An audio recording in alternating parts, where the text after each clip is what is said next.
बिस्मिल्लाह इन्नल हम्दुलिल्लाह नहमदुहु व नस्तईनुहु व नस्तगफिरुहु व नऊज़ु बिल्लाहि मिन शुरूरि अनफुसिना व मिन सय्यिआति अमालिना मन यहदिहिल्लाहु फला मुदिल्ल लहु व मन युद्लिल फला हादिय लहु व अशहदु अन ला इलाहा इल्लल्लाहु वहदहु ला शरीका लहु व अशहदु अन्ना मुहम्मदन अब्दुहु व रसूलुहु अम्मा बाद फ़इन्न खैरुल हदीसि किताबुल्लाह व खैरुल हदी हदी मुहम्मदिन सल्लल्लाहु अलैहि वसल्लम व शर्रुल उमूरि मुहदसातुहा व कुल्लु मुहदसातिन बिदअह वकुल्ला बिदातिन दलाला वकुल्ला दालातिन फिन्नार।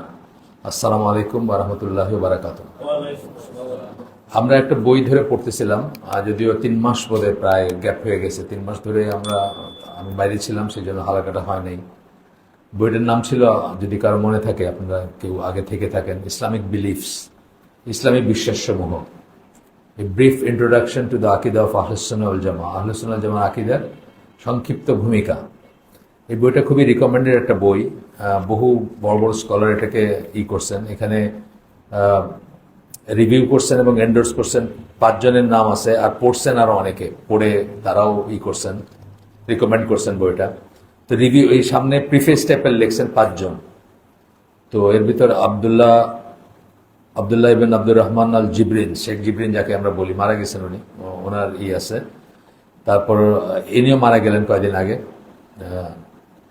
আব্দুল আজিজ আল শেখ, ইনিও মারা গেলেন, সেই গ্র্যান্ড মুফতি ছিলেন এসের।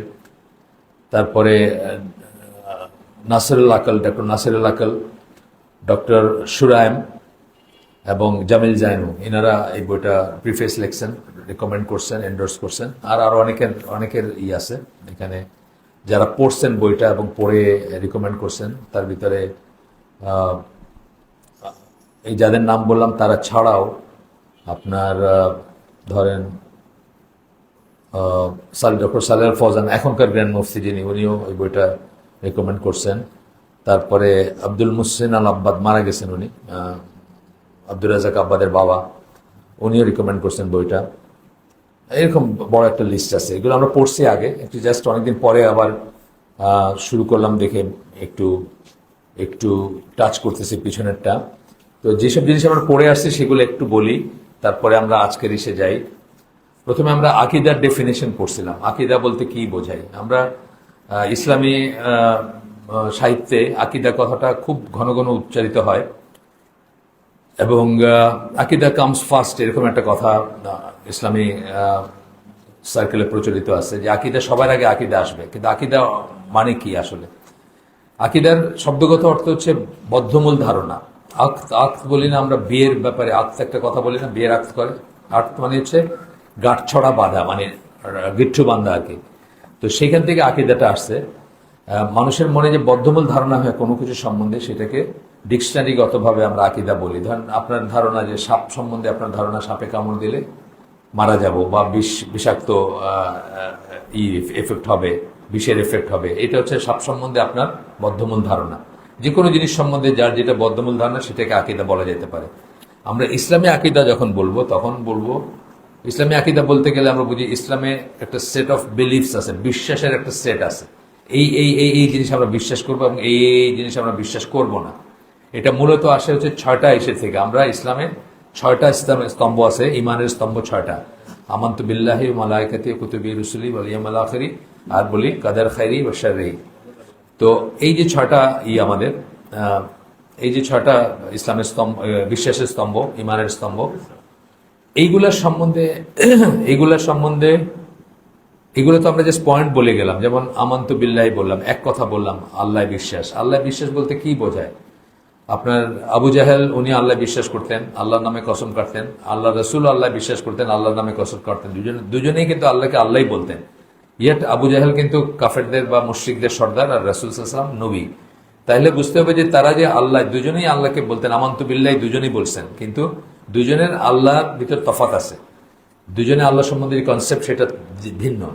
একইভাবে আপনি সৌদি আরবে বা অত না, সৌদি আরবে তো বিধর্মী অত নাই, কিন্তু ধরেন জর্ডান, ইজিপ্ট, এখানে অনেক খ্রিস্টানদের দেখবেন নাম আব্দুল্লাহ।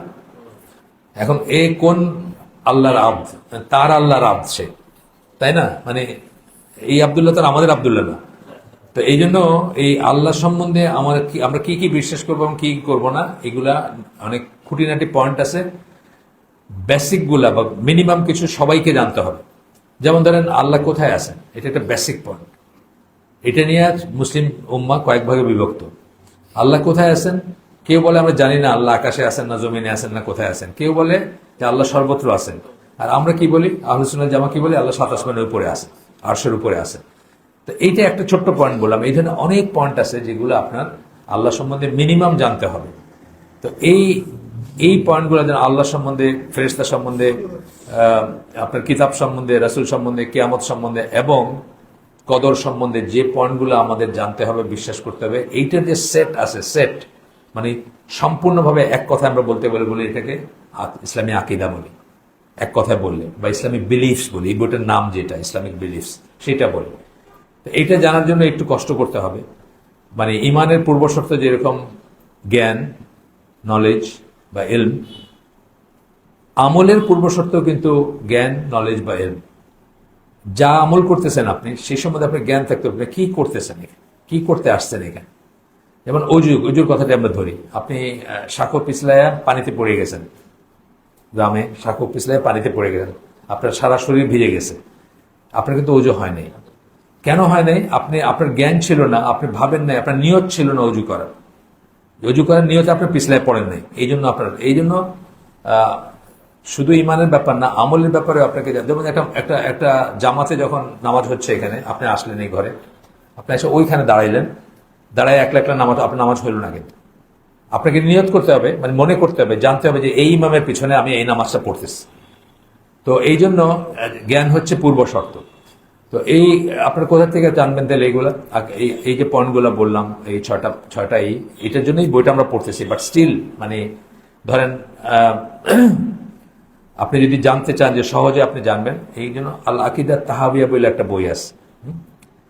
105টা পয়েন্টে ইমাম তাহাবি বলে একজন হানাফি স্কলার, 239 হিজরিতে জন্ম, ইজিপ্টে, উনি এটাকে কোডিফাই করে গেছেন। 10 টাকা মাত্র দাম, পাইকারি দাম 10 টাকা। আপনারা চাইলে কালেক্ট করতে পারেন। 105টা পয়েন্টে কি কি বিশ্বাস করবেন। যেমন ধরেন আল্লাহ আদি, আল্লাহর আগে কেউ ছিল না, আল্লাহর পরে কেউ থাকবে না। তারপরে ধরেন এই যে বললাম 7 আসমানের উপরে বা আরশের উপরে আল্লাহ। এই ধরনের পয়েন্টগুলোকে উনি টেবল আউট করছেন। আল্লাহ সম্বন্ধে, ফেরেশতা সম্বন্ধে। এটা কিনে নিতে পারেন, এটা কিন্তু একটা কালেক্টেবল, এটা সবাই ঘরে থাকতে পারে, সবার ঘরে থাকতে পারে। বউ বাচ্চা নিয়ে বা ছেলে মেয়েকে নিয়ে বসে আপনি একটু আলাপ করতে পারেন, দেখতে পারেন যে কি লেখা আছে। আকীদার পয়েন্টগুলো শুধুমাত্র ওয়াহিদ থেকে নিতে হবে। ওয়াহি মানে কি? ওয়াহি মাতলু গায়ের মাতলু, আইদার কোরআন অথবা সুন্নাহ অথবা বোথ। আর কোনো বুজুর্গ কি বলছেন, কোনো স্কলার কি বলছেন, কোনো ফিলোসফার কি বলছেন, ডাজন্ট ম্যাটার, এগুলোতে কোনো কিছু আসে যায় না। আকীদার পয়েন্টগুলো শুধুমাত্র ওয়াহিদ থেকে নিতে হবে। একটা পয়েন্ট বললাম। আরেকটা কি, যে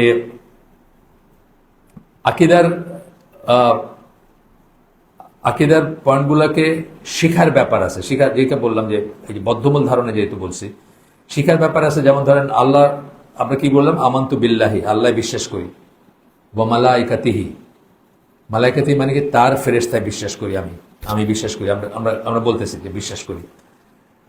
ওয়া কুতুবিহি, তার কিতাব সমূহে বিশ্বাস করি। ওয়া রুসুলিহি, তার রসুলগণে বিশ্বাস করি। এইভাবে চিন্তা করলে দেখবে যে আমাদের সমস্ত দিনটা, আমাদের ধর্মটা হচ্ছে আল্লাহ সেন্ট্রিক, আল্লাহকে কেন্দ্র করে সবকিছু। তাহলে সবচেয়ে ইম্পর্টেন্ট কি জিনিস? আল্লাহ সম্বন্ধে জ্ঞান অর্জন করা। এবং সেটা কোথা থেকে করবেন? সেটা এই যে বললাম ওয়াহিদ থেকে করতে হবে। এই জন্যই আমাদের আয়োজন, এই জন্যই আমাদের সবই। বা আরেকটা ব্যাপার হচ্ছে যে মানুষ যে জান্নাতি এবং জাহান্নামী হবে, সে মূলত কিন্তু বিশ্বাসের জন্য হবে, বিশ্বাসের ত্রুটির জন্য হবে। কেউ মনে করতেছে কবরের কাছে চাইলে সে কিছু পাবে, এটা কি? এটা বিশ্বাস না, এটা একটা বিশ্বাসের ভুল। তার শিরক এবং কুফর এগুলো কি? এগুলো বেসিক্যালি বিশ্বাস। কিন্তু এই জন্য দেখবেন শিরক কুফর নিয়ে বা তাকফিরের বা ওই মাসলাগুলো যখন দেখবেন যে কখন কারোকে কাফের বলা যাবে, কখন, সবসময় দেখবেন বিশ্বাস কথাটা আসবে। যেমন একটা উদাহরণ দিই, একজনকে সুদী ব্যাংকে চাকরি করে, কিন্তু তার আর কোনো উপায় নাই। সে খুব কান্নাকাটি করে আল্লাহর কাছে যে আল্লাহ আমাকে এখান থেকে বের করো। সে সুদকে হারাম মনে করে, কিন্তু সে সুদী ব্যাংকে চাকরি করতেছে। তো এখন এই যে চাকরি করতেছে, সেটা সে বাধ্য হয়ে করতেছে, তার মনটা কাঁদে। সে কিন্তু মুসলিম, কিন্তু সে গুনাহগার মুসলিম। আরেকজন জীবনে 1 সেন্ট সুদ খায় নাই, কিন্তু সে মনে করে সুদে কোনো সমস্যা নেই, সে কিন্তু কাফের। কেন? সে হারামকে হালাল মনে করছে। এই জন্য মনে করা, বিশ্বাস করা, এটা আমাদের জন্য সবচেয়ে ইম্পর্টেন্ট। বিশ্বাসের জিনিসগুলোকে আমরা আগে শুদ্ধ করব, আগে ঠিক করব। ওইটার জন্য কিন্তু আমরা জান্নাতি বা জাহান্নামী হবো। সূরা নিসার 48 নম্বর আয়াতে আল্লাহ বলতেছেন যে যারা শিরকের উপর মারা যাবে তাদেরকে আল্লাহ মাফ করবেন না। হ্যাঁ, এর চেয়ে নিচে, এর চেয়ে ছোট যে কোনো গুনাহ যে করবে বা করে যদি মারা যায়, আল্লাহ যাকে ইচ্ছা মাফ করে দিতে পারেন, যাকে খুশি তাকে মাফ করে দিবেন। সূরা নিসার 48, সূরা মায়েদার 72 নম্বর আয়াত, দুইটার মিলিত সামারি হচ্ছে যে শিরকের উপর মৃত্যুবরণ করবে তওবা না করে, তার জন্য জাহান্নাম ওয়াজিব, জান্নাত হারাম। তো আমাদের জন্য এটা ইম্পর্টেন্ট না? ইম্পর্টেন্ট যে আমাদের বিশ্বাসের জন্য ত্রুটি না থাকে। আমরা যেটা বলতেছি যে আমরা জান্নাতি বা জাহান্নামী হব মূলত বিশ্বাসের জন্য, বিশ্বাসের ত্রুটির জন্য। এই জন্য বিশ্বাসটা ঠিক করাটা খুব দরকার। এই বইটা আমরা কেন প্রথম এবার আমরা বই পড়তেছি, কিন্তু এটা বই হিসাবে আমরা কোনো বই পড়ি না, এখানে আমরা আলাদা আলাদা টপিক পড়ছি। এটা প্রথম পড়তেছি কেন? এটা খুব ইম্পর্টেন্ট একটা ব্যাপার, এটা আমাদের ঠিক করে নেওয়া দরকার। পারলে কারো ত্রুটি থাকলে আজকে রাত্রে, পারলে আজকে রাত্রে ঠিক করে নেওয়া দরকার, কারণ কালকের দিন আপনি বাঁচবেন কিনা এমন কোনো সিউরিটি নেই। এই জন্য আমরা বললাম যে কালেক্টেবল হিসাবে আপনারা আল আকিদাত তাহাওয়া বইটা করতে পারেন, দরকার আমরা নিয়ে আসবো এখানে। আমরা অনেকখানে দিচ্ছি এটা নিয়ে, 10 টাকা মাত্র দাম পাইকারি কিনলে। হ্যাঁ, আচ্ছা, ইনশাল্লাহ দেখবো না, আর নাহলে আপনার কাটা বনে বা যেসব জায়গায় ইসলামী পাওয়া যায়, অনেকের ট্রান্সলেশন আছে। আমি যেটা দিই সেটা হচ্ছে, যেটা পাই আর কি, দেই বলতে যেটা পাই সেটা হচ্ছে ডক্টর মতিউল ইসলাম বলে একজন জেদ্দা রেডিওর ছিলেন, পরিচালক ছিলেন, ওনার একটা ট্রান্সলেশন। কিন্তু এটা অনেকের ট্রান্সলেশন, আব্দুল্লাহ শাহিদ মাদানী বলে একজন আছে, ওনার ট্রান্সলেশন পাবেন আপনার তাওহীদ পাবলিকেশনে পাবেন, বা আরো অনেকের আছে। এই ছোট্ট বই, বললাম তো পাইকারি 10 টাকা দাম, হয়তো 15 টাকা হইতে পারে কোনো জায়গায়। তো আপনারা কালেক্ট করবেন এবং ঠিক করে নেবেন। যেটা বলতেছি যে বিশ্বাসের জন্য কিন্তু মানুষ মূলত জান্নাতি বা জাহান্নামী হবে। যখন ইমানের কথা বলা হয় তখন আমরা কি বলি? ইমানের রুট হচ্ছে অন্তরে বিশ্বাস। একটা গাছের সাথে যদি তুলনা করি তাহলে রুট হচ্ছে অন্তরে বিশ্বাস, আর কাণ্ড হচ্ছে মুখে বলবেন আপনি যে আমি লা ইলাহা ইল্লাল্লাহ বললেন মুখে বা ঘোষণা দিলেন। আর ফুরু বা ডালপালা হচ্ছে কি? আমল সমূহ। এর ভিতরে কোনো কোনো আমল আছে খুব ইম্পর্টেন্ট, যেটা না করলে আপনি মুসলিম থাকবেন না। আবার কোনো কোনো আমল আছে যেটা না করলে আপনার তেমন কোনো ক্ষতি হবে না। বা শুধু আরেকটা বুঝ হচ্ছে যে শুধু আমল দিয়ে কেউ জান্নাতে যাবেন না। এটা তো একটা হাদিস আছে, জানেন। একজন আনসার সাহাবীর ঘরে একজন মুহাজির সাহাবী মারা গেছেন। ওনারা তো ভাই ভাই হিসেবে ঘর শেয়ার করতেন। তখন আনসার সাহাবী বলছেন যে আমার এই ভাই জান্নাতি, মানে খুব ভালো আমল ছিল। আল্লাহ রাসূল জিজ্ঞেস করছেন তোমার কাছে কি ওহী নাযিল হয়েছে নাকি? তখন উনি বলেন না, ওনার আমল খুব ভালো ছিল এই জন্য বলতেছি। তখন আল্লাহ রাসূল বলেন শুধু আমল দিয়ে কেউ জান্নাতে যাবে না। তো ওনার কথাটার থেকে সবাই মনে হয়েছে যে উনিও না। তখন সাহাবীরা জিজ্ঞেস করে ফেলছেন যে ইয়া রাসূলুল্লাহ আপনিও না? মানে আমিও না, শুধু আমল দিয়ে আমিও জান্নাতে যাব না, আল্লাহর গ্রেস লাগবে। সুতরাং আমল আমরা করব, কিন্তু আমলের চেয়ে আমলের সবসময় গ্রেস আশা করবো যে আল্লাহ আমাদেরকে মাফ করে দিবেন আমলে। কিন্তু আকীদার কথা কিন্তু আল্লাহ বলেই দিলেন মাফ করবেন না। এই যে শিরকের কথা বললেন না, শিরকের উপর যে মারা যাবে বা শিরকে তওবা না করে যে মারা যাবে তাকে আল্লাহ মাফ করবেন না। তার চেয়ে ছোট যে কোনো গুনাহ মাফ করে দিতে পারেন, কবিরা গুনাহ যেগুলোকে আমরা বলি, তওবা করতে হবে অফকোর্স। তো এই জন্য এটার ইম্পর্টেন্সটা এইখানে যে আমরা বিশ্বাসের জিনিসগুলোকে খুব সতর্কতার সাথে পড়বো, জানবো, প্র্যাকটিস করব এবং জ্ঞান অর্জন করব। এই জন্য আজকের আয়োজন। আবার ফিরে আসে আকীদা। তাহলে আকীদা বলতে আমরা কি বোঝাই? Set of beliefs. কি কি বিশ্বাস করবো আমরা, কি কি বিশ্বাস করব। ধরেন ইসলামী আকীদা যখন বলবো তখন আমরা কি কি বিশ্বাস করবো, কি কি করবো না সেটাও আসবে সেটার ভিতরে। তো এইগুলো আমরা পড়ছি। আকীদা, আহলুস সুন্নাহ ওয়াল জামাআহ আকীদা, মানে সবচেয়ে ইম্পর্টেন্ট যেটা এর ভিতরে, সেটা তো হচ্ছে 13 বছর শুধু এই আকীদার বেস, মানে বেসিক জিনিস যেটা একদম রুট বা একদম মানে অন্তর্নিহিত জিনিস, আমরা বললাম না আল্লাহ সম্বন্ধে জ্ঞানটা সবচেয়ে ইম্পর্টেন্ট, সেটারই দাওয়াত দিচ্ছেন লা ইলাহা ইল্লাল্লাহ বলে। আপনাকে যদি কেউ বলে যে ইসলাম কি বলে, একটা বিধর্মী যদি জিজ্ঞেস করে আমাকে এক সেন্টেন্সে বলেন ইসলাম কি বলে, আপনি কি বলবেন? বলবেন লা ইলাহা ইল্লাল্লাহ। ইসলামের বাণীর মূল কথা হচ্ছে লা ইলাহা ইল্লাল্লাহ। আর আপনাকে যদি বলে এক শব্দে বলেন তো আমাকে ইসলাম কি বলে, আপনি বলবেন তাওহীদ। ইসলাম ইজ অল অ্যাবাউট তাওহীদ, তাই না? তাওহীদ মানে কি? আল্লাহর একত্ব, আল্লাহর অদ্বিতীয়তা, আর কিছুই আল্লাহর মতো না। এখান থেকে তাওহীদের জার্নি শুরু হবে। আমরা পড়বো, এগুলো সব পরে আসবে। তারপরে বলে নিচ্ছি আমি যে অনেকদিন পরে, আমরা 3 মাস পরে এখানে আসছি। তো আর কিছুই আল্লাহর মতো না, এখান থেকে শুরু হতে হবে। এই মহাবিশ্বে যা কিছু এক্সিস্ট করে, সাপ বিচ্ছু, জান্নাত জাহান্নাম, সূর্য তারা, পৃথিবী, সব এক সাইডে, আল্লাহ আরেক সাইডে, আর কিছুই আল্লাহর মতো না। এখান থেকে তাওহীদের যাত্রা শুরু হবে। আমাদের দেশে কিন্তু অনেক সমস্যা আছে, বা অন্য দেশেও আছে। আমাদের দেশে বলে না তুমি ফল তুমি ফুল তুমি তাতে গন্ধ, গান শুনছেন? মরমী গান, হ্যাঁ, হাকিম হইয়া হুকুম করো, পুলিশ হইয়া ধরো, শুনেন না এগুলো? রাস্তায় ঘাটে বাজে। তো এইগুলোর ভিতরে কিন্তু অনেক সমস্যা আছে। কেন বলতেছেন? বলতে তুমি ফল তুমি ফুল তুমি তাতে গন্ধ, মানে আল্লাহ হলো ফল, আল্লাহ ফুল, আল্লাহ গন্ধ। কথা ঠিক নাকি? না, এই কথা তো কুফর। এর কাফের হয়ে যাবেন আপনি যদি বিশ্বাস করেন। এই কথার কুফর। কিন্তু রবীন্দ্রনাথ, লালন ফকির দুইজনে কিন্তু এই কথা বলতেন। এটা কি বলি আমরা? সর্বেশ্বরবাদ। হ্যাঁ, এটার বাংলা ভাষায় নাম কি? এটা সর্বেশ্বর বাদ। আরবিতে নাম কি? ওয়াদাতুল ওয়াজুদ। আর ইংলিশের নাম কি? প্যান্থিজম এটার নাম। হ্যাঁ, সৃষ্টি এবং স্রষ্টাকে এক মনে করা, সৃষ্টির ভিতর স্রষ্টা আছেন এটা মনে করা। রবীন্দ্রনাথের ফিলোসফি এটা, এটা লালনের ফিলোসফি। রবীন্দ্রনাথ লালন খুব কাছাকাছি ছিলেন এদিক দিয়ে। জালালউদ্দিন রুমি নাম শুনছেন আপনারা? মসনবী লিখছেন যিনি, তার বিশ্বাস হচ্ছে এটা সর্বেশ্বরবাদ। এরকম যদি লোম বাঁচতে যান কম্বল খালি হয়ে যাবে দেখবেন। হ্যাঁ, মানে অনেক মানুষ যায় না যায় না কিন্তু এটাতে বিশ্বাস করে। এটা কিন্তু পিওর কুফর। আল্লাহকে সবকিছু থেকে আলাদা করতে হবে, তারপরে তার ইবাদত করতে হবে। আর কিছুই আল্লাহর মতো না। কোরআন 2টা আয়াতে বলছেন, আমরা আগে বলছি, আলাপ করছি, তারপরেও কথা প্রসঙ্গে যেহেতু এটা একটা রিভিশন টাইপের হচ্ছে আমাদের, কোরআন 2টা আয়াতে আল্লাহ স্পষ্টত বলছেন ওয়ালাম ইয়াকুল্লাহু কুফুয়ান আহাদ, আর কিছুই আল্লাহর মতো না, এটার সারমর্ম। আরেকটা বলছেন সূরা সূরা 42 নম্বর সূরার 11 নম্বর আয়াতের প্রথম হাফটা, লাইসা কামিসলি শাইউন, আর কিছুই আল্লাহর মতো না। তাইলে আল্লাহকে আলাদা করবেন, আর সমস্ত যা কিছু এক্সিস্ট করে সব আরেকদিকে, এরপরে আল্লাহ বিশ্বাস আনতে হবে এবং আল্লাহর ইবাদত করতে হবে। তাওহীদের যাত্রা ওইখান থেকে শুরু হবে। তো এইগুলো ধরেন আমাদের দেশে এরকম ভাবে হোক অথবা ফাইনাল ডিটেলস হোক, আনফর্চুনেটলি আমরা শিখি নাই। এই দেশে জন্মগ্রহণ করছি, কিন্তু এই দেশের আমরা তো বড় হয়েছি, হুজুর রেখা দিচ্ছেন, কোরআন শিখাইছেন, কোরআন পড়তে শিখাইছেন, তারপরে অজু নামাজ সব শিখাইছেন, কিন্তু দিন শিখান নাই। এই দেশে বড় হয়েছে, এগুলো কোনোদিন আলোচনায় আসে নাই। হ্যাঁ, ইমান বিনষ্টকারী বিষয় আমরা এখানে পড়ছি, এগুলো আলোচনায় আসে নাই। তারপরে আল ওয়ালা ওয়াল বারা আমরা এখানে পড়ছি, এটা কোনো আলোচনা, এগুলো খুব ইম্পর্টেন্ট জিনিস ইসলামের। একইভাবে এখন যেগুলো পড়তেছি এগুলোও খুব ইম্পর্টেন্ট জিনিস, এগুলোও আমাদের ফাইনাল ডিটেলসে জানা উচিত। যেমন ধরেন আল্লাহ সম্বন্ধে অনেক অনেক ভুল বিশ্বাস আছে আমাদের দেশে, যেটা একটা বললাম যে আল্লাহ সর্বত্র বিরাজমান, হ্যাঁ, আল্লাহ নিরাকার, এটা হচ্ছে আরেকটা। তারপরে আল্লাহ সিফাতগুলোকে অস্বীকার করা। আমাদের দেশে আমরা হানাফি, আমরা সবাই হানাফি জন্মগতভাবে, 2-1 জন যদি আহলে হাদিস থাকেন আমি জানি না, আমরা তো জন্মগতভাবে সবাই হানাফি, কিন্তু আমরা আসলে আকিদায় হানাফি না, আমরা আসলে ফিকে হানাফি। ফিক মানে ধরেন কি করিলে কি হয় আছে না, ফিকের ব্যাপারটা কি, ধরেন আমার ওযু আছে কিনা, তো আমি এখানে এই যাকাতটা কখন দিব বা কারে দিব, এগুলো হলো ফিকের বিষয়। আকিদার বিষয় কি, আমি কি কি বিশ্বাস করব, আগেই বললাম যে সেট অফ বিলিফ যেটা। আমরা কিন্তু আকিদায় হানাফি না, আমরা আকিদায় আইদার আশারি আর মাতুরিদি, 2টা আছে। এই আশারি এবং মাতুরিদি 2 গ্রুপই কিন্তু আল্লাহর বহু সিফাতকে অস্বীকার করেন, আল্লাহর বহু সিফাতকে অস্বীকার করেন। সুতরাং আমরা জ্ঞান বশত সেগুলোর থেকে বেঁচে থাকবো। বাবা আশারি ছিলেন, বা আসলে আমার বাবা জানতেন না আশারি কারে কয় আর মাতুরিদি কারে কয়, সত্যি কথা যেটা।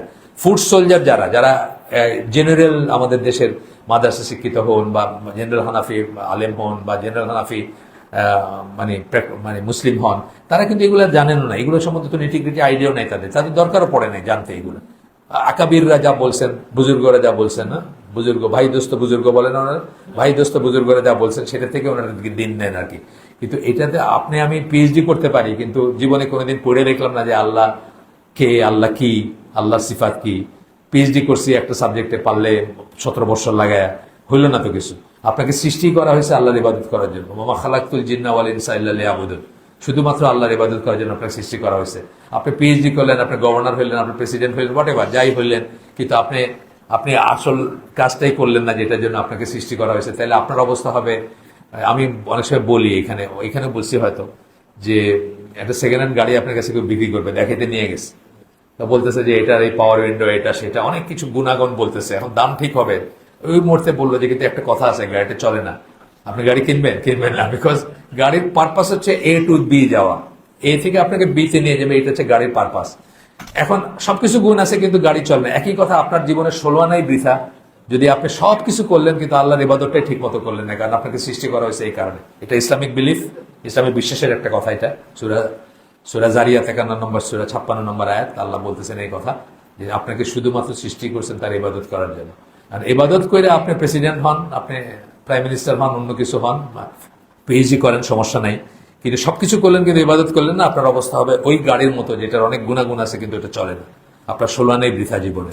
এই জন্য আমাদের এই জিনিসগুলো সম্বন্ধে জ্ঞান অর্জন করা উচিত এবং একটু পড়াশোনা করা উচিত। যেন আমরা দুনিয়ার জন্য যে পড়াশোনা করি তার হয়তো 100 অথবা 1000 সময় দিলেই কিন্তু আমরা এগুলো ইনশাল্লাহ জানতে পারবো।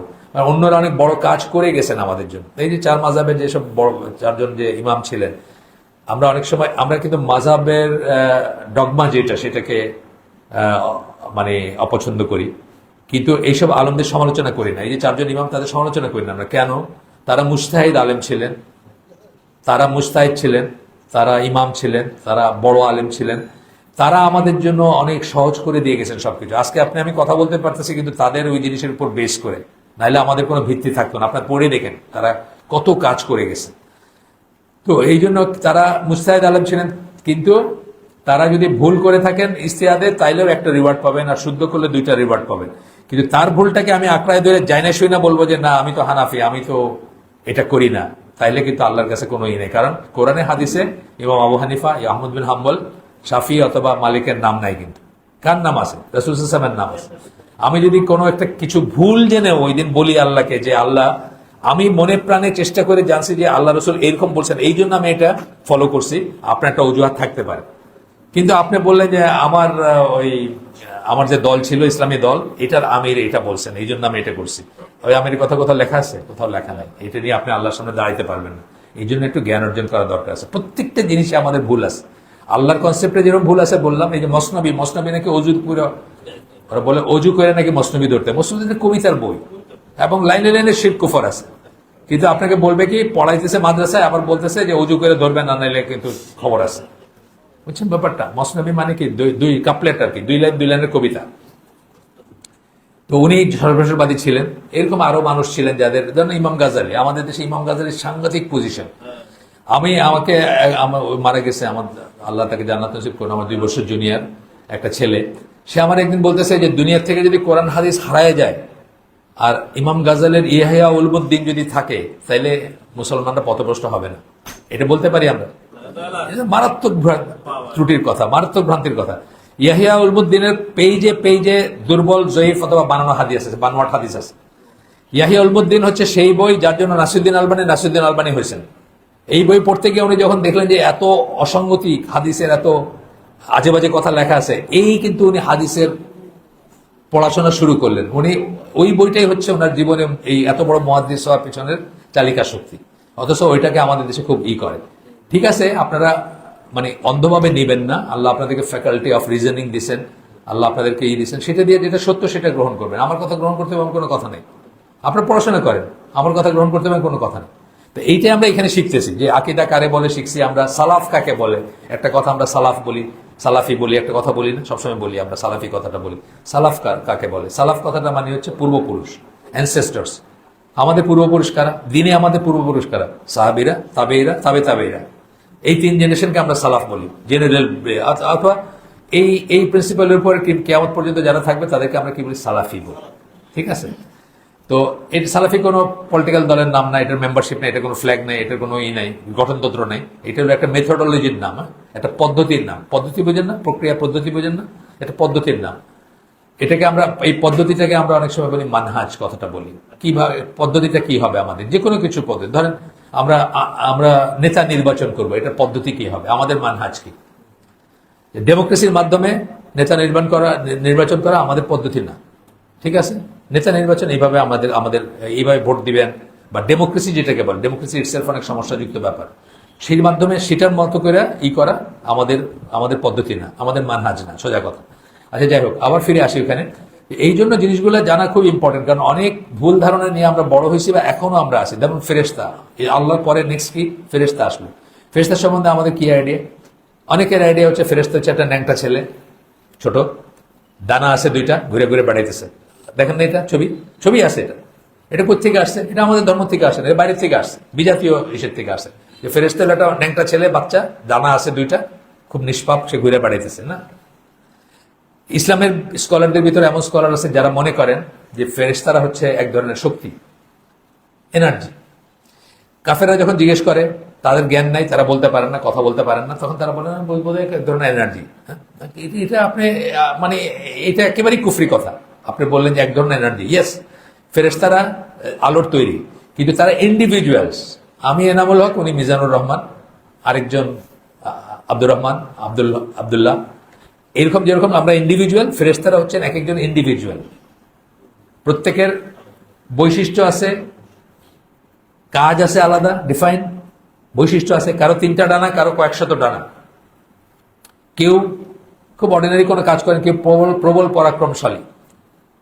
এইভাবে তারা ইন্ডিভিজুয়ালস। তারা কখনো আল্লাহর অবাধ্যতা করেন না, কখনো আল্লাহর বিরোধিতা করেন না, বা আল্লাহর বিরুদ্ধে কোনো কাজ করেন না, আল্লাহর আদেশের বাইরে কিছু করেন না। তাদের বংশবিস্তার নাই, তারা খান না, তারা সংসার করেন না। শুধুমাত্র জিন এবং ইনসান আমরা, আমাদের বংশবিস্তার আছে, আমাদের বিচার আছে, আমাদের ভালো মন্দের বিচার আছে, আমাদের হিসাব আছে।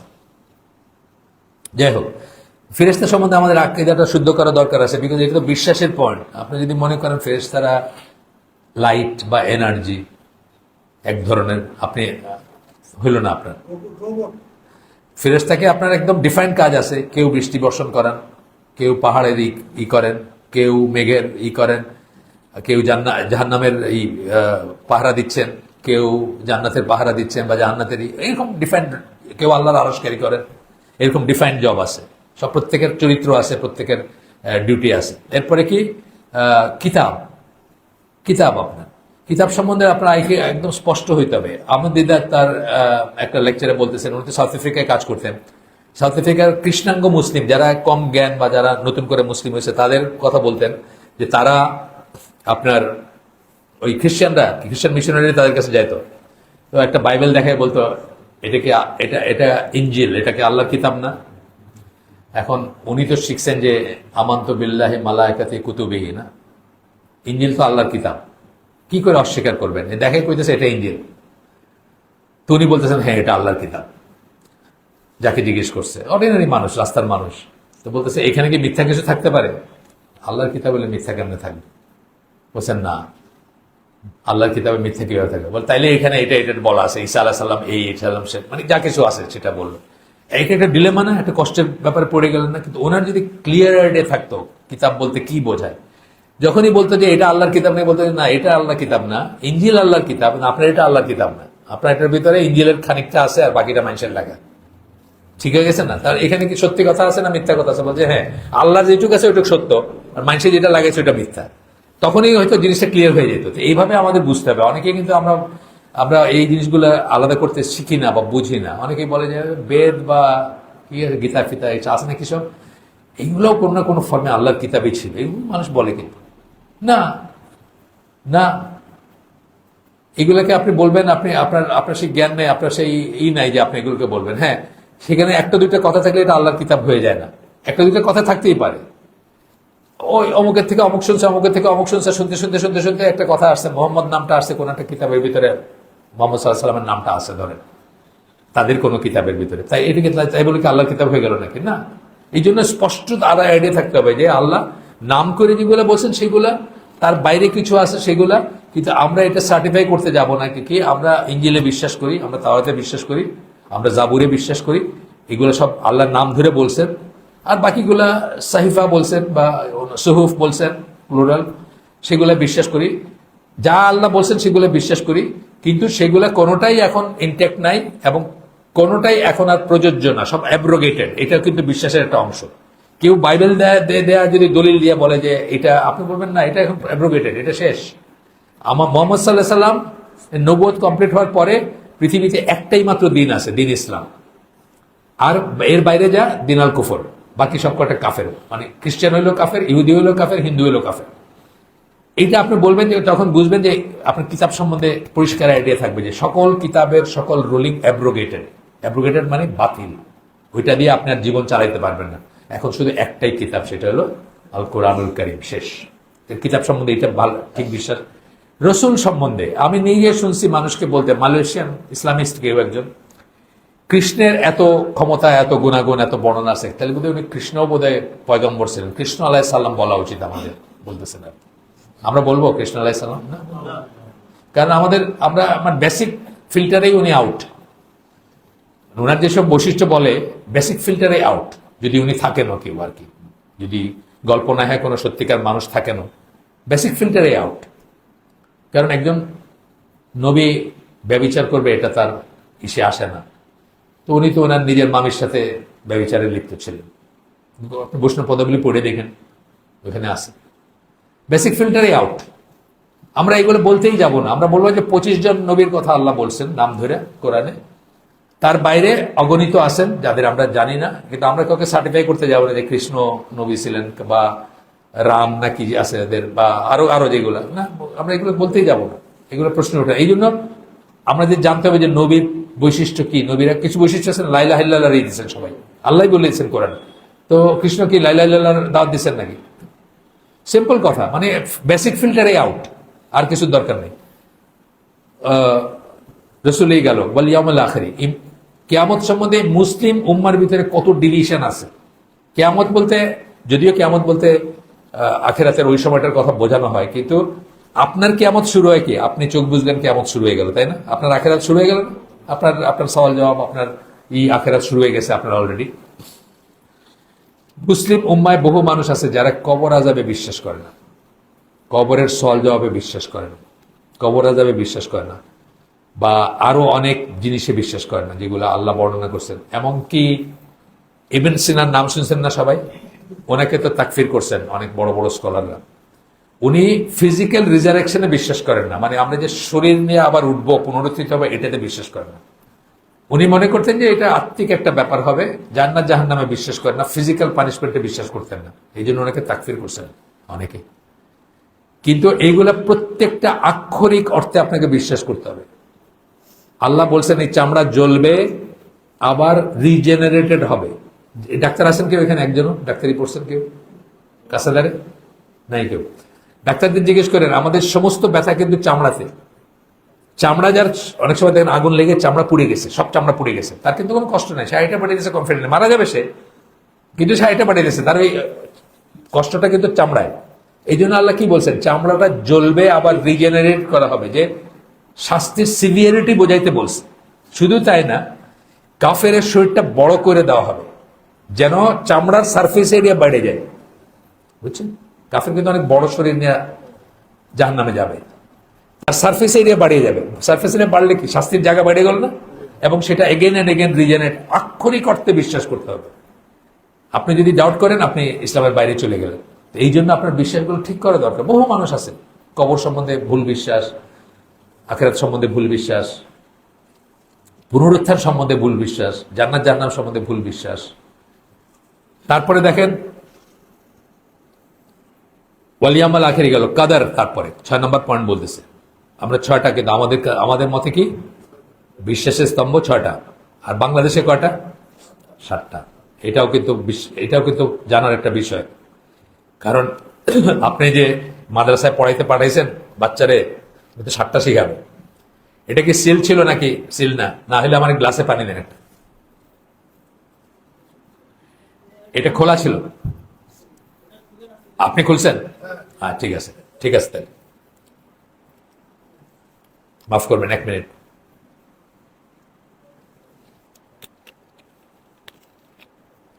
যে হাদিসটাতে, আচ্ছা 7টা 6টা বললাম আজকেই। ওই তো উনি বলবো, উনি একটা মাদ্রাসা ভিজিট করে আসছেন না? গেছিলেন মাদ্রাসায়? যাবেন, গিয়ে জিজ্ঞেস করেন তো ইসলামের ইমানের স্তম্ভ কয়টা, জিজ্ঞেস করেন গিয়ে, কিছু বললেন না, জাস্ট জিজ্ঞেস করেন, আচ্ছা আপনার দেন পড়ান, আমি একটু জানতে চাচ্ছি ইমানের স্তম্ভ কয়টা। বলবে 7টা, 7টা বলবে। রাসূল সাল্লাল্লাহু আলাইহি ওয়াসাল্লাম ওই হাদিসে, যেটাকে আমরা উম্মুল সুন্নাহ বলি, যে হাদিসটাকে সুন্নাহর মা, হাদিস জিবরিল বলি আমরা, ওইখানে জিবরিল আলাইহিস সালাম যখন জিজ্ঞেস করছেন যে আমাকে ঈমান সম্বন্ধে বলুন, একটা একটা করে 6টা বলছেন। 5টা বলছেন একসাথে, তুমি বিশ্বাস করো আল্লাহ, তার মালাইকা, তার ফেরেশতায়, তার কিতাবসমূহে, তার রাসূলগণে এবং পুনরুত্থান দিবসে। 5টা একসাথে বলছেন, পজ দিছেন, দিয়া বলছেন এবং তুমি বিশ্বাস করো ভাগ্যের ভালো মন্দে। এই কথাগুলোর ভিতরে একটা সিগনিফিকেন্স আছে। কেন তিনি 5টাকে এক গ্রুপে রাখলেন, আর পরের গ্রুপে কেন কদরের কথা আলাদা করে বললেন? এটা এই জন্য বলছেন যে ইসলামের যে স্তম্ভ, ইমানের যে স্তম্ভটা মুসলমানরা প্রথম অস্বীকার করতে শুরু করবে, সেটা হলো কদর। এই হাদিসটা যিনি বর্ণনা করছেন, কে বর্ণনা করছেন? আব্দুল্লাহ ইবনে ওমর, তার বাবার থেকে বর্ণনা করছেন। ওমর রাদিয়াল্লাহু আনহু থেকে বর্ণনা করা হাদিস জিবরিল, যেটা আপনার ইমাম নববীর 40 হাদিসের সেকেন্ড হাদিসটা। এখানে উনি বলতেছেন, ওনাকে এসে 2জন মানুষ বলতেছে, উনি হজ বা উমরার জন্য যাত্রা করতেছেন, মক্কায় যাবেন, এই সময় দেখা হয়েছে। তো 2জন লোক বলতেছে যে অমুক জায়গায় তো মানুষ কদরকে অস্বীকার করতে শুরু করছে, কদর মানে ভাগ্যের নির্ধারণ। তখন উনি এই হাদিসটা বর্ণনা করলেন, করে বললেন যে তাদের সাথে যদি তোমাদের দেখা হয় আবার, তাহলে বলো আব্দুল্লাহ ইবনে ওমরের has got nothing to do with them, মানে তার সাথে কোনো সম্পর্ক নেই, অর্থাৎ তারা ইসলাম থেকে বাইরে হয়ে গেছে। ইসলামের স্তম্ভ, একটা স্তম্ভ যদি কেউ ডাউট করে অথবা প্রশ্ন তুলে বা বিশ্বাস না করে, সে আর মুসলমান থাকে না। ইমানের 6টা স্তম্ভে। তো কদরটা এই জন্য স্পেশাল ইম্পর্টেন্স, এই জন্য আল্লাহ রসুল 5টা একসাথে বলছেন, বলে পজ দিচ্ছেন, দিয়ে বলছেন এবং তোমরা ভাগ্যের ভালো মন্দে বিশ্বাস করো। কারণ এটা প্রথম অস্বীকার করতে শুরু করছে মানুষ। এটার একটু জটিল বিষয় এবং এটা নিয়ে বেশি চিন্তা করতে নিষেধ করা হয়েছে, তবুও কিন্তু এটা জ্ঞান অর্জন করা দরকার এবং উচিত এটা। তারপরেও আপনার 2টা গ্রুপ ইসলামে, একটা হচ্ছে কাদেরিয়া বলি আমরা, আপনারা হয়তো পড়বেন কোথাও। কাদেরিয়া যারা, তারা মনে করে যে আমি যে পানি খাইলাম, আমি যখন খাইলাম এই আল্লাহ জানলেন যে আমি খাইলাম, তার আগে আল্লাহ জানতেন না এটা সম্বন্ধে। এটা কিন্তু কুফর। কারণ আমি এই পানি খাবো, আমার সৃষ্টি 50,000 বছর আগে আল্লাহ এটা লিখে রাখছেন, এটা লেখা আছে। তাহলে আমার চয়েসটা কোথায়? এখন কথা হলো কি, আমরা অনেক সময় আমাদের দেশে বলি, আমাদের কথাবার্তার ভিতরে বলি, আমাদের লিটারেচারে বলি যে সবকিছুই কি আগের থেকে নির্ধারিত, নাকি আমার কোনো চেষ্টার ব্যাপার আছে বা আমার করণীয় কিছু আছে। এখানে আমরা যে ভুলটা করি, এই অর না, এটা অ্যান্ড হবে।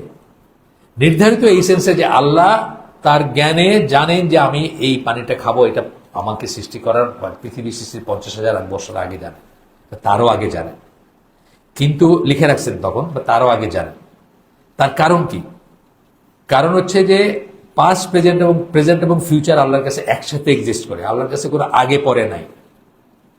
আমরা তো মানুষের মতো চিন্তা করি, আল্লাহকে আমরা মানুষের মতো চিন্তা করি, কিন্তু আল্লাহর কাছে কোনো আগে আর পরে নাই। মানে আমরা এখন বলতেছি না যে কালকে এটা করব, আগামীকালকে আর গতকালকে এটা করা হয়েছে। একটা আগে হয়েছে গতকালকে, আরটা আগামীকালকে হবে। আমি কিন্তু টাইমের উপরে, আমি কিন্তু টাইমের ভ্যারিয়েবল, আমি কিন্তু টাইমের ঊর্ধ্বে না। কিন্তু আল্লাহ টাইমের ঊর্ধ্বে, আল্লাহ টাইমের স্রষ্টা। আল্লাহর কাছে আল্লাহ টাইমের ভ্যারিয়েবল না। এই জন্য পাস্ট, প্রেজেন্ট, ফিউচার একসাথে এক্সিস্ট করে। আল্লাহ জানা মানে আল্লাহ আপনাকে বাধ্য করছেন তা না, কিন্তু এইটা বুঝতে হবে, এখানে একটু তফাৎ আছে। আপনি কার ঘরে জন্মাইছেন এটার ব্যাপারে আপনার চয়েস নাই, আছে? নাই। আজকে এখানে হালাকে আসবেন কিনা এই ব্যাপারে আপনার চয়েস ছিল, আপনি আসছেন। আল্লাহ সেটা সেই সময় জানেন যে আপনি আজকে আসবেন, কারণ তার কাছে ওই যে বললাম একসাথে এক্সিস্ট করে, বুঝছেন? এটা হচ্ছে রহস্যটা হচ্ছে এইখানে। একটা গল্প বলি আমাদের, আজকে গল্প করে শেষ হোক তাইলে, মানে অনেকদিন পরেরই হয়েছে। তো আমার জাহাজে আমি যখন চাকরি করি, আমি তেমন একটা তো দিন সম্বন্ধে কোনো জ্ঞানটা ছিল না। তো আমাদের 4 বছর জুনিয়র একটা ছেলে এসে জয়েন করলো ক্যাডেট হিসাবে। খুবই আল্লাহওয়ালা, মানে সবাই নামাজ পড়তে বলে, এটা করে, মানে দাওয়াতি কাজ করে। এখন যেটা বুঝি আর কি, আমরা তো তখন লাইনের অন্য সাইডে, আর সে হলো এই সাইডে আর কি, আল্লাহর সাইডে আর কি। তো আমাদের এক সিনিয়র ভাই ছিলেন, উনি খুব মানে লাইফ এনজয়িং টাইপের ছিলেন, মদ পানি খাইতেন বা ইত্যাদি ইত্যাদি। তো উনি একজন ডাকছেন, অনেক জুনিয়র আসছে, এইদিকে আসছে, বলো তো আমার একটা প্রশ্নের উত্তর দাও। মনে করো এরকম একটা পথ দিয়ে একজন লোক যাচ্ছে, এই পয়েন্টে আসার আগে আল্লাহকে কেউ জিজ্ঞেস করলো যে আল্লাহ এই লোকটা কি এতে যাবে না বিতে যাবে, আল্লাহর উত্তর কি হবে?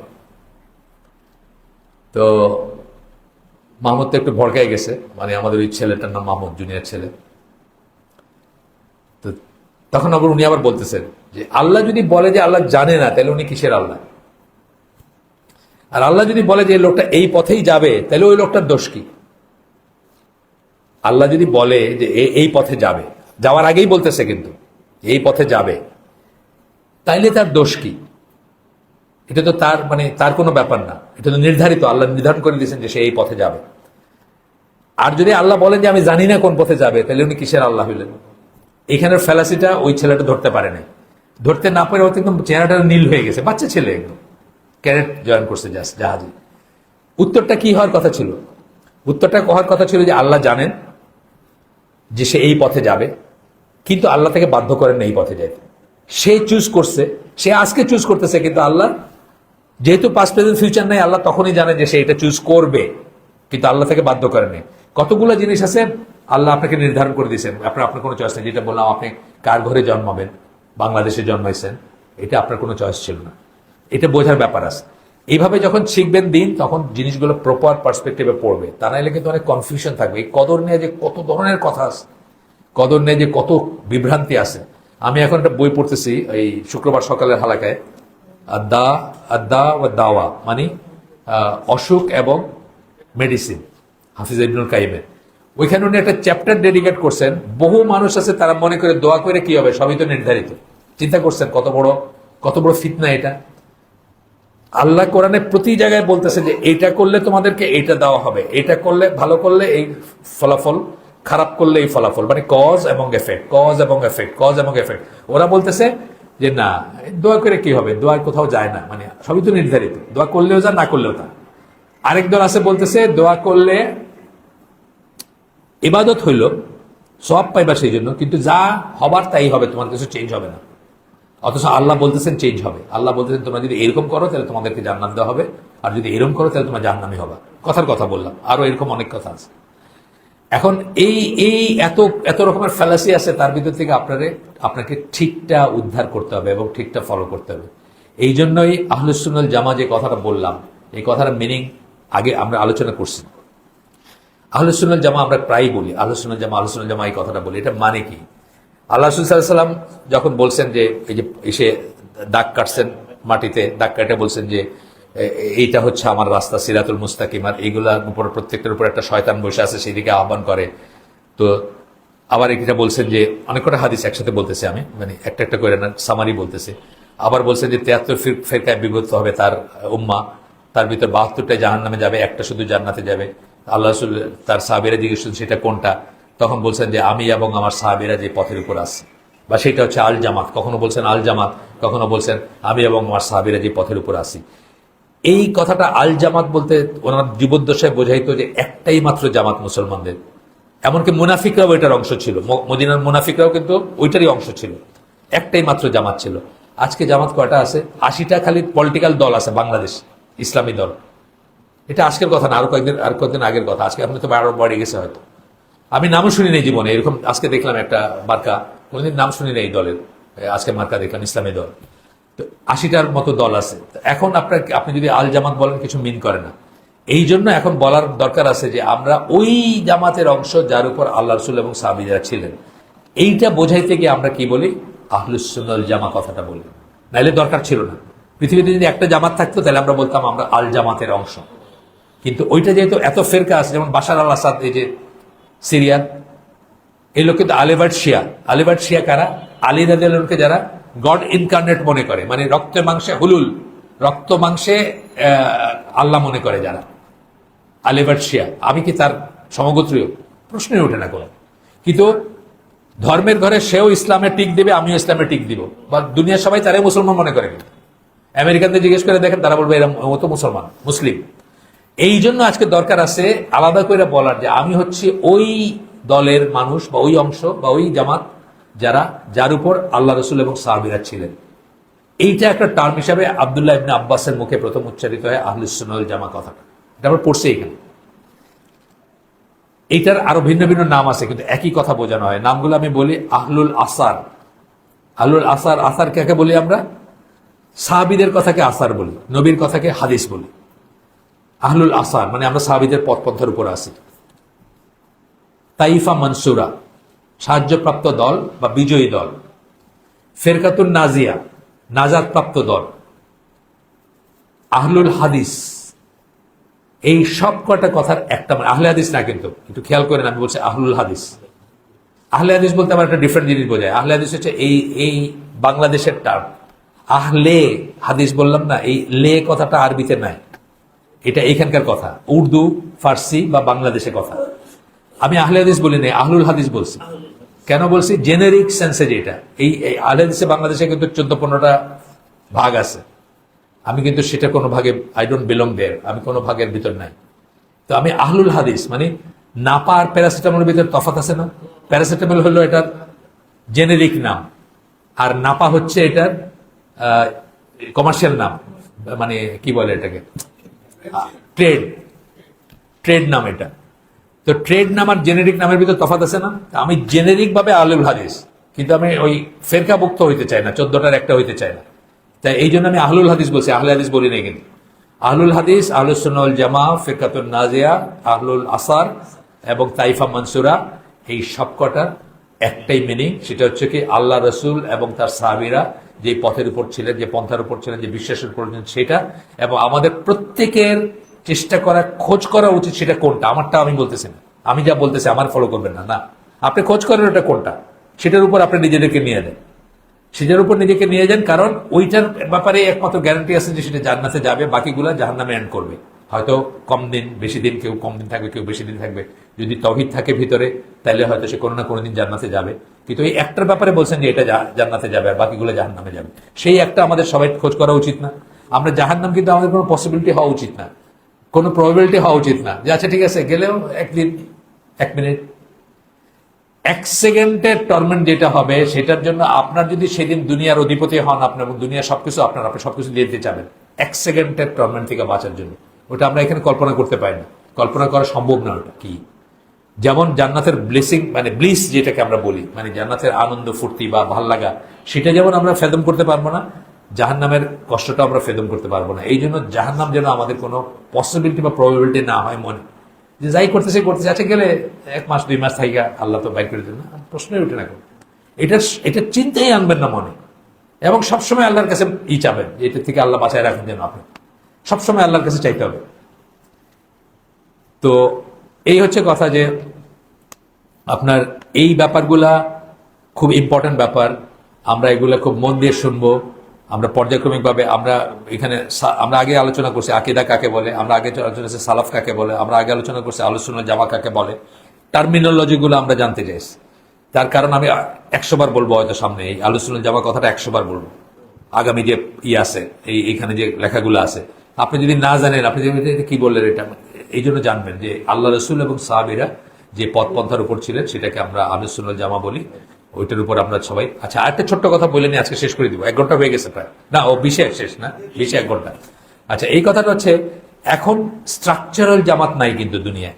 স্ট্রাকচারাল জামাত বলতে কি বোঝাচ্ছি, একজন আমির, একজন বিশ্ব আমির, তার আন্ডারে মুসলিম উম্মাহ একসাথে আছে, নাই তো, খেলাফা নাই, এখন স্ট্রাকচারাল জামাত নাই, কিন্তু মেথোডোলজিক্যাল জামাত আছে, অর্থাৎ আকীদা মানহাজে, কার্যে কর্মে বিশ্বাসে জামাত কিন্তু আছে।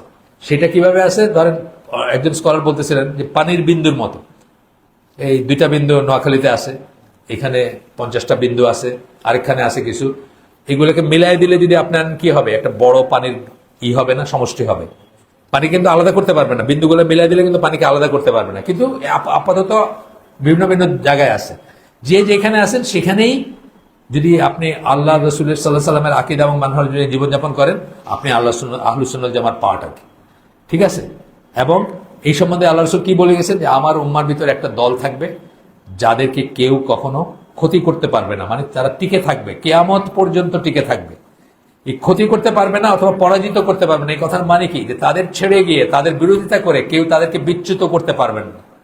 তাহলে আপনার আকীদা এবং আপনার এই যেন এত স্ট্রং হয় যে আপনাকে মানুষের যেন দুলাই মানে বিচ্যুত না করতে পারে, তাহলে আপনি ঠিক আছেন। এবং আপনি নিজেকে প্রতিনিয়ত চেক করবেন যে আপনি যে কাজটা করতেছেন সেটা কি আমরা কি বলি, মানে ধরেন সায়েন্স সম্বন্ধে বা অন্য কোনো সাবজেক্ট সম্বন্ধে বলি, আরে এটা তো কালকেও মানুষে জানতো না, এটা তো কালকেই জানতো না, এটা এখন সেনা জানে। ধরেন মোবাইল ফোনের যে ব্যাপারগুলো, জাস্ট 20 বছর আগে একটা স্মার্টফোনের কথা কেউ জানতো না এইভাবে, তাই না? 20 বা 25 বছর বা 30 বছর আগে ধরেন এই কনসেপ্টই ছিল না, স্মার্টফোনের কনসেপ্ট। তাহলে কি যত পরের অত বেশি সত্য বা বিকশিত ব্যাপার। ধর্মের ব্যাপারে কিন্তু ঠিক উল্টা, যত আগে তত শুদ্ধ। এটা হচ্ছে আমাদের বুঝ, কিন্তু আহলুস সুন্নাহ জামার বুঝ হচ্ছে এটা, যে প্রথম 3 জেনারেশনকে আল্লাহ রাসূল সাল্লাল্লাহু আলাইহি ওয়াসাল্লাম সার্টিফাই করে গেছেন, best is my generation, then is next, then is next বলে গেছেন। তার বেস্ট জেনারেশন কারা, সাহাবী এবং রাসূলের জেনারেশন, দেন কি তাবেঈ যারা, দেন তাবেঈ। আমরা যখন দিন শিখবো, দিন বুঝবো, দিনের আমাদেরকে রিসেট করতেছেন আমরা অনেকে ধরেন মাজারে গেছি, অনেকে মিলাদ পড়ছি, এখন আবার রিসেট করতেছি। তো রিসেট করবো কিসের নিরিখে? ওই প্রথম জেনারেশন তারা কি করছেন সেটার নিরিখে। এই জন্য ইমাম মালিকের একটা আসার আছে যে যা এই উম্মার প্রথম জেনারেশনকে যা হেদায়েত দিছে বা চেঞ্জ করছে, শেষ জেনারেশনকে সেটা দিয়ে শুদ্ধ করতে হবে, অর্থাৎ এখানে নতুন কিছু আসবে না। সুতরাং আমরা কি অরিজিনের দিকে যাওয়ার চেষ্টা করব, আমরা চেষ্টা করবো অ্যাজ ক্লোজ এজ রাসূল সাল্লাল্লাহু আলাইহি ওয়াসাল্লাম যাওয়া, না হলে সাহাবী, না হলে তাবেঈ, না হলে তাবে ওইখান থেকে আমরা দিন শিখবো। একটা তাফসীর যখন পড়বো আমরা, তখন ক্লাসিক্যাল তফসির পড়বো, ওই যুগের তফসিরকে আমরা প্রাধান্য দিব। যত তফসির দুনিয়ায় করা হয়, আহলে সুন্নাত ওয়াল জামার অনুসারীরা যত তফসির করেন, সবাই কি বুক হচ্ছে তাবারি। তার কারণ কি, তাবারি ছিল প্রথম সংকলিত তফসির নবীর সময়ের পরে। তারপরে ধরেন কুরতুবী আছে, তারপরে পরের দিকে ইবনে কাসির আছে, বা ইদানিং কালের একদম কয়েক বছর ফাথুল কাদির আছে একটা ইসের শওকানির, তারপরে আছে আপনার এই যে তাফসিরে সাদি আছে। এগুলো আমরা পড়বো, ঠিক আছে, কিন্তু আমরা দেখবো যে কারা ওইখান থেকে দিনটা আনছেন, রেফারেন্সটা ওইখানে নিয়ে যাচ্ছেন কারা। এখন কেউ বললো তারেক রমাদান অনেক বড় ফিলোসফার, সুইজারল্যান্ডে থাকতেন, ফ্রান্সে থাকতেন, অনেক বড় ফিলোসফিতে পড়াশোনা করছেন, উনি কোরআনের এই আয়াতটার এই ব্যাখ্যা দিচ্ছেন। কেমন কেমন যেন একটু লাগে না, আমরা এটা করবো। আমরা এগুলো করতে গেলে আমরা যাবো রুটে যাবো। ইবনে আব্বাস সবকিছুর তফসির করেননি, সব আয়াতের তফসির নাই ওনার, কিন্তু যেগুলোর আছে যদি আমরা পাই, আমরা সেটাকে আরো বেশি অথেন্টিক মনে করব। জর্ডানের অফিসিয়াল ওয়েবসাইট আছে altafsir.com, মানে altafsir.com, ওইখানে দেখবেন ইবনে আব্বাসের তফসির লাগানো আছে, কিন্তু সব তফসির নেই। একটা আয়াতের আছে, আবার হয়তো 15-20টা আয়াতের পরে 8টা আয়াতের আছে, এইভাবে আছে, মানে সংকলন না আর কি ওটা। তো আমরা ওই রুটের থেকে আমরা যে কোনো কিছুতে কি খুঁজি, আমরা রাসূল কি করছেন, আমাদের লিডারকে, আমাদের মানে আনকোয়েশ্চেনেবল লিডার হচ্ছেন রাসূল সাল্লাল্লাহু আলাইহি ওয়াসাল্লাম। আনকোয়েশ্চেনেবল, একমাত্র ইনফলিবল মানুষ, এই উম্মার একমাত্র ইনফলিবল, যার ভুল নাই, একমাত্র ইনফলিবল মানুষ হচ্ছেন আল্লাহ রাসূল সাল্লাল্লাহু আলাইহি ওয়াসাল্লাম। এইটাও কিন্তু একটা বুঝ। আর যত মানুষ আছে, ইভেন সাহাবীরা, তারাও মানুষ ছিলেন, তাদের ভুল ছিল। আমরা সেটা সমালোচনা করব না, সেটা নিয়ে তাদেরকে ভিলিফাই করব না, কিন্তু তারাও মানুষ ছিলেন, তাদেরও ভুল ছিল। আপনার একটা আসারের কথা এখানে আসবে। আব্দুল্লাহ ইবনে আব্বাস সাহাবীদের ভিতর এবং তাবেঈদের ভিতর কথা বলতেছেন। ওনার অডিয়েন্স কারা, আইদার সাহাবী ও তাবেঈ, আল্লাহ রাসূলের মৃত্যুর পরে তামাত্তু হজ নিয়ে কথা বলতেছিলেন, যে হজটা আমরা করি আর কি আমাদের দেশে। যেটা এটা তো নবী বলছেন যে যদি উনি আগে জানতেন তাহলে এটাই করতেন উনি, মানে এটাই বেস্ট আর কি, সোজা কথা। আমরা যেভাবে করি, এক সফরে উমরা এবং এই হালাল হয়ে যায়, আবার হজ করি, এটা নিয়ে কথা বলতেছিলেন। তখন ওই অডিয়েন্সের ভিতর কেউ বোধহয় বলছেন, কিন্তু ওমর বোধহয় এরকম বলছিলেন, বা আবু বকর এরকম বলছিলেন। তখন ইবনে আব্বাস কি বলছেন, ইবনে আব্বাস বলছেন যে আমি ভয় পাচ্ছি তোমাদের উপর আকাশ থেকে শিলাবৃষ্টি বর্ষিত হবে। আমি বলতেছি রাসূল এই কথা বলছেন, আর তোমরা বলতেছো আবু বকর আর ওমর বলছে। আবু বকর ওমর কে? এটা যদি আবু বকর ওমরের স্ট্যাটাস হয়, তাহলে আমাদের হুজুর, আমাদের বুজুর্গ, এদের স্ট্যাটাস কি বলেন তো? আমরা এদের দিয়ে আমাদের জানটারে, মানে আমাদের জীবনটাকে নষ্ট করে কোনো মানে আছে এদের ফলো করে? না, আমরা অলওয়েজ চেষ্টা করবো অরিজিনে ফিরে যেতে। রাসূল কি বলছেন যদি জানি, সাহাবীরা কি বলছেন আর ম্যাটার করে না। যেমন ধরেন দাড়ির ব্যাপারে একটা আছে, সাহাবীর থেকে আসছে যে আব্দুল্লাহ ইবনে ওমর, উনি এক মুঠি রেখে বাকিটা ছেটে ফেলছেন। রাসূল কি বলছেন, দাড়ি ছেড়ে দাও। এই দুইটা যখন আমার কাছে আসলো, আব্দুল্লাহ ইবনে ওমর কি বলছেন এটা আসে যায় না, কারণ রাসূলেরটাই টিকবে তখন। বুঝছেন তো ব্যাপারটা? এইটাই, উনি হচ্ছেন একমাত্র ইনফলিবল। এবং কোরআনের একটা আয়াত আছে যেটা পার্টিকুলারলি আল্লাহ বলতেছেন যে তাকে মানলো সে তো আল্লাহকেই মানলো, সূরা নিসা 80 নম্বর আয়াত। এটার কমপ্লিমেন্টারি একটা হাদিস আছে যেখানে আল্লাহ রাসূল বলতেছেন যে আমাকে অমান্য করলো সে আল্লাহকে অমান্য করলো, উল্টাটা। এটা একজনের বেলায় প্রযোজ্য, আর কারো বেলায় প্রযোজ্য না। এটা যে একজন মানুষকে মানলো, কোন একটা পার্টিকুলার মানুষ, তাকে মানলো মানে আল্লাহকে মানলো, আর তাকে অমান্য মানে আল্লাহকে অমান্য করা, এটা এই মহাবিশ্বে একজনের বেলায় প্রযোজ্য, আল্লাহ রাসূল সাল্লাল্লাহু আলাইহি ওয়াসাল্লাম। এই জন্য আমি বলি যে উনি আমাদের লিডার। ওনার কাছ থেকে যখন আমরা আসবে কিছু জানবো, আর কে কি বললেন কিচ্ছু আসে যায় না। আমাদের দেশে আছে যে আপনি যেমন বললেন যে এইভাবে নামাজ পড়া শুনে, আর বললো আমি তো হানাফি, আমি তো আমার মাযহাবে তো এটা নাই, নাউজুবিল্লাহ, মানে এর কোনো বুঝি নেই এই লোকের দিনের। সে এটা বলতে পারতো যে আসলে কি আল্লাহ রাসূল বলছেন, আপনি আমার দলিল দেখান তো, আল্লাহ রাসূল এটা বলতে পারে। কিন্তু ওয়ান্স সে জানলো যে আল্লাহ রাসূলের মুখ দিয়ে কথা বাইরে এসে, সে বলতেই পারে না যে আমাদের মাযহাবে এটা নেই। তোর মাযহাব কোত্থেকে আসলো? ইমাম আবু হানিফার জন্ম হয়েছে কবে? 80 হিজরি। 80 হিজরি মানে রাসূলের মৃত্যুর 70 বছর পরে, তাই তো? এই 70 বছর বেস্ট অফ দ্য বেস্ট মুসলমানরা ছিলেন না? তারা তো প্রথম জেনারেশন বা সেকেন্ড জেনারেশন, তাই না? আইদার সাহাবী ও তাবেঈ, এরা বেস্ট অফ দ্য বেস্ট ছিলেন না? তো তারা মাযহাব ছাড়া ছিলেন, তাদেরকে ধর্ম নষ্ট হয়ে গেছে নাকি? এই সিম্পল বুঝ, সিম্পল কথা এটা। তো এই জন্য আমরা আমাদের এই জ্ঞানগুলো যখন হবে, তখন আমরা কারেক্ট করতে পারবো নিজেদেরকে আবার এই যে ট্র্যাকে নিয়ে আসতে পারবো। এই যে আমরা তো অনেক বিচ্যুত হয়ে গেছি না, কত কিছু, মাজার, মিলাদ, 40 4 দিন, জশ্নে জুলুসে, আপনার সকল ঈদের বড় ঈদ, কত কিছু, কত ফিতনা চলতেছে দুনিয়াতে এখন। আমরা তখন করবো কি, নিজেদেরকে ঠিকভাবে রিসেট করতে পারবো। আর তা নাহলে আমরা একটা ভুল পথ থেকে আরেকটা ভুল পথে যাব। অনেকে বলে যে মানে আজকালকে দাওয়াতি কাজগুলো হয় যে এক অন্ধ আরেক অন্ধকে পথ দেখাইতেছে, মানে নিজেই কিছু জানে না, সে আবার আরেকজনের পথ দেখাইতেছে। হ্যাঁ, তাই না? দেখবেন আপনি ওই লাগাই দেন বলে চলে গেছে, মার্চ করতেছে, একজনের পিছে মানে সেও কিছু জানে না, সে মানে এই এই হচ্ছে কথা আর কি। তো যাই হোক, আমরা অনেকদিন পরে দেখে আমি আসলে টেক্সটে না গিয়ে একটু সামারাইজ করলাম কথাগুলো আপনাদের জন্য। আল্লাহ যদি বাঁচায় রাখেন তাহলে তো এখন রেগুলার হবে ইনশাল্লাহ। যদিও রমাদানের মাসটা বাদ যাবে ঠিকই, তারপরেই খুললে হবে ইনশাল্লাহ। আজকে তো অ্যাকচুয়ালি হওয়ার কথা না, আজকে তো হিসাব অনুযায়ী তো মানে শেষ শেষ দিকের শেষ শুক্রবার না আজকে। আমাদের তো প্রথম শুক্রবার হয় এখানে, কিন্তু প্রথম শুক্রবার আমি এখানে থাকবো না। আমি ওই সিলেটে যাচ্ছি একটু, আমাদের প্রিন্সিপাল সাহেব, সিলেট প্রিন্সিপাল সাহেব উমরায় যাচ্ছেন, ওনার জায়গায় প্রক্সি দিতে যাচ্ছি। সুতরাং আজকে আমরা করলাম আর কি এটা। তো ইনশাল্লাহ আমরা এটাই করবো, যা বললাম আমরা আজকে, সেগুলো আপনারা চিন্তা করবেন একটু। আল আকিদাত তাহাওয়িয়া বইটা আমি ওই মসজিদে এখানে যদি পাঠাইতে পারি, আপনারা ফ্রি দিলে ফ্রি, আর পয়সা দিলে পয়সা দিয়ে কিনে নিলেন 10 টাকা করে, ঠিক আছে? আমরা শেষ করে দিই তাহলে আজকে। সুবহানাকা আল্লাহুম্মা বিহামদিকা আশহাদু আল্লা ইলাহা ইল্লা আনতা আস্তাগফিরুকা ওয়া আতুবু ইলাইক। আমরা যে শুনলাম